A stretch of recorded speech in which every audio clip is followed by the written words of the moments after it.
Hello guys, তোমরা সবাই কেমন আছো? আশা করছি তোমরা সবাই খুব ভালো আছো। আমি সুপ্রতীক অ্যান্ড তোমরা আমাকে সূর্য বলেও রাখতে পারো।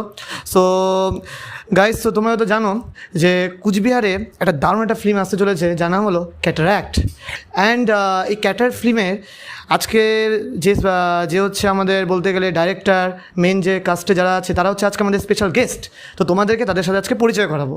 সো গাইস, আমি তোমাদেরকে যাদের সাথে ফার্স্ট পরিচয় করাবো সে হচ্ছে ক্যাটারাক্ট ফিল্মের ডাইরেক্টর অ্যান্ড আমার খুব প্রিয় ভাই ক্যাপ্টেন রূপ। ক্যাপ্টেন রূপ, ওকে কেন ক্যাপ্টেন বললাম তোমরা তো বলতে পারো ক্যাপ্টেন কেন বললো, কারণ সত্যি রূপ বলতে গেলে কিং। কারণ সত্যি কথা বলতে গেলে গাইস, এটা মানে কি বলবো, এত অল্প বয়সী একটা ছেলে যে এত একটা দারুণ একটা ফিল্ম বানাচ্ছে, এটা আমার মানে ওকে দেখে আমি খুব প্রাউড ফিল করছি। এই যে তুমি যে ফিল্মটা বানালে রূপ, এই আইডিয়াটা ফার্স্টে তোমাকে কী দিল? ফিল্মের আইডিয়াটা, নামটা, এটা যদি তুমি একটু সবাইকে প্লিজ বলো। হ্যাঁ, তো এটা অনেকেরই কোশ্চেন ছিল যে এই মানে ক্যাটারাক্ট নামটা নিয়ে, যে মানে নামটা মানে কোন কনটেক্সটে এসেছে এবং ওটা নিয়ে। তো ব্যাপারটা হচ্ছে যে প্রথমত এই ফিল্মের নামটা ক্যাটারাক্ট ছিল না, অন্য একটা ফিল্মের নাম ছিল। আমি এটা অন্য একটা ছোট্ট একটা কনসেপ্টে শুরু করেছিলাম, ঠিক আছে। আমার যখন 4th সেমিস্টার জাস্ট শেষ হয়, তখন 5th সেমিস্টারে একটা পার্টিকুলার চ্যাপ্টার রয়েছে, মানে ভিশন বলে একটা চ্যাপ্টার রয়েছে ওখানে, স্পেশাল সেন্সেস। তো ওখানে এই ক্যাটারাক্ট ছিল, এই ওয়ার্ডটা, টার্মটাও ছিল, তো পড়াশোনা করেছিল। তো আমি দেখছিলাম যে আমি যেই কনসেপ্টটা বানিয়েছি তো সেটার সাথে এই টার্মটা বেশ যাচ্ছে। তো তখন ভাবলাম যে ঠিক আছে, তাহলে এই নামটা এটা সে মানে ফিট করা যায়। এবং বাকি যখন ফিল্মটা আসবে তখন তো মানে লোকেরা বুঝেও যাবে বা কাইন্ড অফ আন্ডারস্ট্যান্ড করতে পারবে যে কেন এটার নাম ক্যাটারাক্ট। এবং ক্যাটারাক্টের অর্থ হচ্ছে চোখে ছানি পড়া, ব্লাডিনেস ইন দ্য আই বলাই যায়। তো ওরকম রিলেটেড বা ওরকম টাইপের একটা থিম, তো তখন আই গেস বুঝতে পারবে। তো এটাই মেন ছিল। বাহ, খুব ভালো লাগলো তোমার কাছ থেকে এটা শুনে। আচ্ছা রূপ, ক্যাটারাক্ট ফিল্মটা যখন তুমি বানালে, তো এই ফিল্মের মধ্যে যারা যারা ছিল, যারা মানে এই ফিল্মে কাজ করেছে, তাদের সম্পর্কে যদি তুমি একটু কিছু বলো। তাদের সম্পর্কে বলতে এখানে তো প্রায় অনেকেরাই কাজ করেছে। হ্যাঁ, তো তুহিনদা রয়েছে। তুহিনদা না মানে পরবর্তীতে যখন আমি স্ক্রিপ্টটা নিয়ে লিখি, তো অনেক মানে কাস্টের দিক থেকে আরও অনেক মানে চেঞ্জেসও পরবর্তীতে হয়, সেগুলো নিয়ে না হয় ডিটেলে পরে কথা পরবর্তীতে হবে। হ্যাঁ, আমার এক্সপিরিয়েন্স যদি বলতে পারো, হ্যাঁ আমার বেশ ভালো লাগে সবার সাথে কাজ করে। আমার ওয়ান লাইনের এটাই অ্যান্সার থাকবে। বলো দাদা, কেমন আছো? আগে ভীষণ ভালো। ভীষণ ভালো? কতটা ভালো আছো দাদা? মানে এই যে তোমার যে ফিল্মটা আসছে, এটা নিয়ে তোমার কতটা এক্সাইটেড তুমি একটু যদি বলো।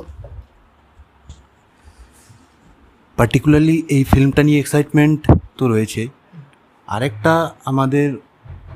আমার একটা এনার্জি কাজ করে যখন নর্থ বেঙ্গল থেকে কোনো মুভি কোনো ক্রিয়েটার বানানোর চেষ্টা করে। সে সমস্ত ক্ষেত্রে আমরাও সেই ফিল্মটাকে নিজের 100% বা তারও বেশি দেওয়ার চেষ্টা করি। তার কারণ আমরা অনেক দূরে থাকি তো ইন্ডাস্ট্রিগুলো, সো কল্ড মুভি ইন্ডাস্ট্রিগুলো থেকে। তাই বিভিন্নভাবে আমরা অনেকটা ডিপ্রাইভড যারা কাজ করি আমরা বুঝি। আর আমাদের নর্থ বেঙ্গলে এত প্রমিসিং আর্টিস্টরা রয়েছেন আমার নিজের দেখা, যে তারা স্ট্রাগল করার জন্য মুম্বাই বা কলকাতা যাওয়ার মতো তাদের সিচুয়েশন নেই বা সামর্থ্য নেই বা উপায় নেই। তো ক্যাটারাক্ট নিয়ে আমি অবশ্যই একটু বেশি এক্সাইটেড। হয়তো আমাকে বাইরে থেকে দেখে মনে হয় না, কিন্তু হ্যাঁ, ক্যাটারাক্ট নিয়ে এক্সাইটেড আছি। আর আমার মনে হয় এই মুভিটা যদি বেশি সংখ্যক অডিয়েন্সের কাছে পৌঁছানো যায়, তাহলে হয়তো আমাদের নর্থ বেঙ্গল থেকে একটা ভালো কাজ যাবে। এটুকু আমার বক্তব্য আমার এই ক্যাটারাক্ট মুভিটা নিয়ে। এই ক্যাটার ফিল্মটার সাথে তুমি কীভাবে যুক্ত হলে, মানে এটা যদি সবাইকে একটু বলো প্লিজ।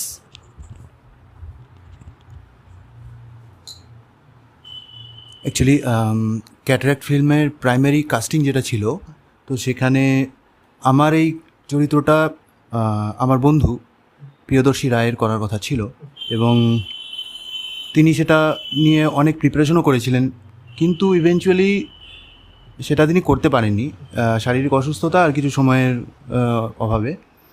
তো আমাকে এই রোলটা অ্যাকচুয়ালি অফার করেন প্রিয়দর্শী রায়। তার আগে পর্যন্ত আমি প্রিপেয়ার করছিলাম অন্য একটা রোলের জন্য, যেই রোলটা আমার বন্ধু এখন করছেন। তো আমি এই কারণে আমার বন্ধু প্রিয়দর্শী রায়কে ধন্যবাদ জানাবো সবার আগে। আমার যে রোলটা ছিল সেই রোলটার জন্য যে প্রিপারেশনগুলো নিচ্ছিলাম, হ্যাঁ আমাকে একটু চেঞ্জ করতে হয়েছিল, কারণ এরপর আমাকে প্রোটাগনিস্টের রোলে কাজ করতে হয়েছে। আর এই রোলটা অ্যাকচুয়ালি এই 2-3টে লেয়ার আছে এই ক্যারেক্টারে, যেহেতু ফিল্মটাও খুবই লেয়ার্ড মুভি, তাই হ্যাঁ অনেকটা বেগ পেতে হয়েছিল। এই ধরনের কাজ আমি খুঁজছিলাম, তো সেটা এইভাবে আসবে আমি বুঝতে পারিনি। এটা প্রিয়দর্শী আমার বন্ধুর একটা আশীর্বাদ বলবো আমার উপর। আর এরপর রইল বাকি আমার রোলটা নিয়ে আমি দেবায়নের সঙ্গে যোগাযোগ করলাম, মানে আমার বন্ধু দেবায়ন দত্ত। দেবায়নকে আমি একবার কথা দিয়েছিলাম যে যদি কাজ আমি কোনো অফার করি ভালো রোল দেবো। তো আমার ভালো মন্দ রোল অ্যাকচুয়ালি হয় না সেইভাবে, আমাদের ভালো বলতে আমি এই রোলগুলোকে ধরি যেগুলো একটু চ্যালেঞ্জিং বা কিছু। তো হ্যাঁ অবশ্যই আমি যে রোলটা প্রাইমারিলি করছিলাম সেই রোলটা প্রোটাগনিস্ট রোলের থেকে অনেকটা ফ্ল্যাট, কিন্তু তবুও যেহেতু ফিল্মটা অনেক লেয়ার্ড, তাই সবাইকেই খুব মন দিয়ে আর খুব বুঝে শুনে কাজগুলো করতে হয়েছে। হ্যাঁ, আমি এই বিষয়ে একটা কথা বলতে চাই যে তুহিনদা যে মাত্র বললো যে একটা জিনিসটা যে এরকম মানে কনসেপ্ট বা এরকম কাজে তুমি খুঁজছিলে, তো এটা নিয়ে একবার গ্রুপে কথা হয়েছিল। আমাদের একটা গ্রুপ ছিল হোয়াটসঅ্যাপের, আই গেস সবারই থাকে যারা যারা কাজ করে। তো সেখানে তুহিনদা কথাটা বলেছিল যে আই গেস তোমাদের মনে আছে তো যে এই কাজটা বা এই গল্পটা শোনার পরে মানে তুহিনদার বেশ ভালো লেগেছিল, এবং সেটা একটা কাইন্ড অফ প্রাপ্তি। কারণ তুমি যেই কাস্টের সাথে কাজ করছো তাদের যদি তোমার কাজটা মানে অ্যাকচুয়ালি ভালো লাগে, এবং যেখানে পুরো গ্রুপের সামনে যেভাবে বললো যে হ্যাঁ মানে অনেক দিন মানে প্রথমবার হয়তো এরকম টাইপের কোনো একটা কাজ করো যেটা অ্যাকচুয়ালি তোমার মনের একদম মানে খুবই এক্সাইটিং কাজ, মানে এর আগে তুমি করো না এরকম টাইপের কাজ, তো এটা শুনেও ভালো লাগলো। এবং আমি একটা কথা বলতে চাই, এই ফিল্মে তুহিনদার ক্যারেক্টারটা জাস্ট দেখো, মানে স্ক্রিন টাইম ধরতে গেলে আমি কিছু স্পয়লার দিচ্ছি না, কোনো স্পয়লার দিচ্ছি না, বাট হ্যাঁ এই ক্যারেক্টারটা দেখো, মানে খুবই একটা ইন্টারেস্টিং ক্যারেক্টার। এবং এই ক্যারেক্টার লেয়ার বলতে 2-3টে লেয়ার বলো, বাট আমার মতে 2-3টে না, তার থেকে বেশি লেয়ার রয়েছে, প্রচুর লেয়ার রয়েছে এই টিম মানে এই ক্যারেক্টারটাকে নিয়ে। তো খুবই ভালো কাজ করেছে দাদা, তো এটা এতটুকুনি বলার ছিল আমার। হ্যাঁ, সবার প্রথমে আমি তুহিনকে ধন্যবাদ জানাতে চাই, কারণ ও আমার একজন বন্ধু এবং ও আমাকে বহুদিন আগে বলে রেখেছে তোকে কোনো চ্যালেঞ্জিং যদি রোল পাই কোনো ফিল্মে তাহলে সেটা দেবো, এবং সে সেটা কথা রেখেছে। তো সে কারণেই ও একদিন রাত্রেবেলা তুহিন আমাকে ফোন করে বলে, ভাই একটা চ্যালেঞ্জিং রোল আছে, তো তোকে কিন্তু ভরসা করছি আমি, তুই কিন্তু এই রোলটা আমাকে মানে কি বলবো মানে এই রোলটা পুরো ভালোভাবে করে ফিল্মটাকে একটা মানে আলাদা জায়গায় মানে পৌঁছে দেওয়ার কিন্তু একটা মানে ভরসা দিতে হবে। তার মানে হ্যাঁ অবশ্যই, কেন দেবো না, যখন চ্যালেঞ্জিং রোল জন্য আমি সেটা অ্যাকসেপ্ট করে নিলাম। তো তারপরে আমাদের সেই যাত্রাপথ শুরু। আর আরেকটা কথা বলে রাখি, এই যাত্রাপথের যে কর্ণধার আমি বলবো যে ক্যাপ্টেন রূপ, সে একটা ইউনিভার্স তৈরি করছে, সেটা ক্যাপ্টেন রূপ সিনেম্যাটিক ইউনিভার্স। এখানে অনেকগুলো ক্যারেক্টার এই ফিল্মে আছে, আর সবথেকে বড় কথা অডিয়েন্স যেটা দেখে সবথেকে বেশি মজা পাবে সেটা হচ্ছে ট্রানজিশন। আর যেটা তুহিন বললো, যেটা রূপ বললো যে লেয়ার্ড একটা ফিল্ম আর কি, হ্যাঁ অবশ্যই লেয়ার্ড একটা ফিল্ম, এবং খুবই কমপ্লিকেটেড থিঙ্কিংয়ের উপর বেস করে এটা তৈরি হয়েছে। তো এমন ট্রানজিশন হচ্ছে একটা লেয়ার থেকে একটা লেয়ারে, যখন ট্রানজিশন হচ্ছে অন্ততপক্ষে সেটা দর্শকদের ভাবাবে।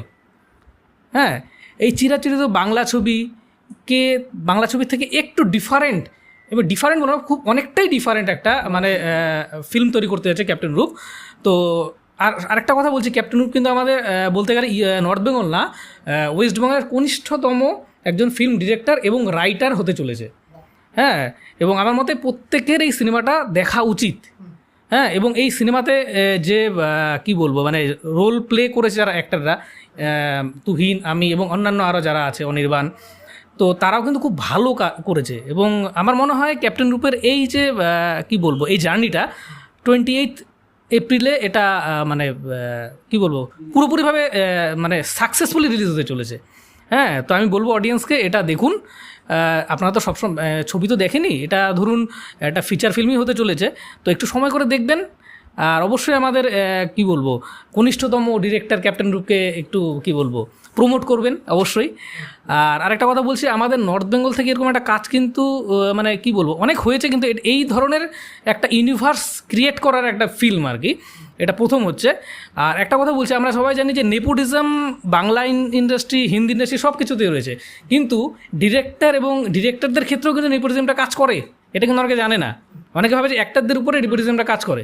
তো সেরকম আমি চাইবো যদি ভবিষ্যতেও এই ক্যাপ্টেন রূপের কাছে এরকম নতুন নতুন এমন চ্যালেঞ্জিং প্রজেক্ট আসে, আমার মানে ক্যাপ্টেন রূপ খুব ভালোভাবে হ্যান্ডেল করতে পারবে, এটা আমার বিশ্বাস।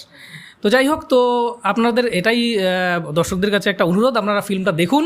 বাংলা সিনেমাকে ভালোবাসুন এবং একটু নর্মাল জেনার থেকে বেরিয়ে এসে এই কী বলবো নতুন থিঙ্কিংকে একটু কী বলবো মানে আপনারা প্রমোট করুন, এটাই আপনাদের কাছে মানে আমি আশা রাখছি। তো যাই হোক, এরপরে ক্যাপ্টেন রূপ বলবে। হ্যাঁ, আমি একটা কথা বলতে চাই দেবানন্দাকে দিয়ে, যে মানে আমাদের যে তুইন্দাও বললো যে রোলটার কথা বলা হয়েছিল, কারণ শারীরিক অসুস্থতা হয়েছিল প্রিয়সীদার, ওই মেন রোল করতো। বাট তারপর আমাদের একটু মাথার মধ্যে আসে যে কাকি দিয়ে করে ওই রোলটা, কারণ ওই রোলটা খুবই ইম্পর্টেন্ট। যে দেবানন্দা যে রোলটা এখন করছে, যেটা ফার্স্টে তুইন্দা করতো, সেই রোলটাও কিন্তু ভীষণ ইম্পর্টেন্ট একটা রোল। ফিল্ম দেখলে বুঝতে হবে খুবই একটা ইম্পর্টেন্ট রোল। অ্যান্ড স্পয়লার দিচ্ছে না কোনো ক্যারেক্টারের জার্নি বা ট্রানজিশন নিয়ে, ওটা কোনো স্পয়লার দিচ্ছে না, জাস্ট বলছে খুব একটা ইম্পর্টেন্ট রোল, সেটা ফিল্ম দেখলেই বুঝতে পারবে। তো তো আমি ভাবছিলাম যে কাকে নেই বা না নেই এবং কী হয় ওই ক্যারেক্টারটাকে নিয়ে, কারণ খুবই তো ইম্পর্টেন্ট ক্যারেক্টার, যাকে তাকে দিতে কমানো যাবে না, মানে কী হয় বা না হয়। তো সেই টাইমেই আমাকে তুহিন্দা দেবানন্দের সাথে পরিচয় করায় এবং তখন কথাবার্তাও বলি, এবং আমাদের আই গেস 1-2 দিন পরেই ওটা শ্যুট ছিল। অ্যান্ড আমি বলবো যে প্রিপারেশন বলতে যেইটুকুন টাইম ছিল, কারণ আমাদের ইন্ডিপেন্ডেন্ট কাজ করি, আমাদের ওরকম নয় যে সারাক্ষণ মানে একটা লম্বা শিডিউল দিলাম পরের মাসে এরকম তারিখে শ্যুট, ওরকম কিছু নেই। আমাদের শিডিউলই ছিল এত তারিখ থেকে এত তারিখের মধ্যে শ্যুট হবে, তার মধ্যে শেষ করতেই লাগবে, কারণ সবারই কিছু না কিছু কাজ থাকে সেটা নিয়ে। তো সেই টাইমের মধ্যে সেইটুকুন ডিউরেশনের মধ্যে দেবানন্দা বা যারাই হোক না কেন এত ভালো কাজ করেছে, এবং আমি ওটার জন্যই বলবো ফিল্মটা শুধুমাত্র মানে ইউনিক একটা থিম ওটার জন্য না, ওদের অ্যাক্টিংয়ের জন্য বা যেইভাবে ড্রামাটা হ্যান্ডেল করেছে সব ক্যারেক্টারগুলো, দেবানন্দা, তুহিন্দা বা যারা অনেকেই রয়েছে আরও। তো ওটার জন্যই বলছি যে বেশ ভালো লেগেছে কাজটা করে, এবং আই গেস সবার এটা দেখা উচিত।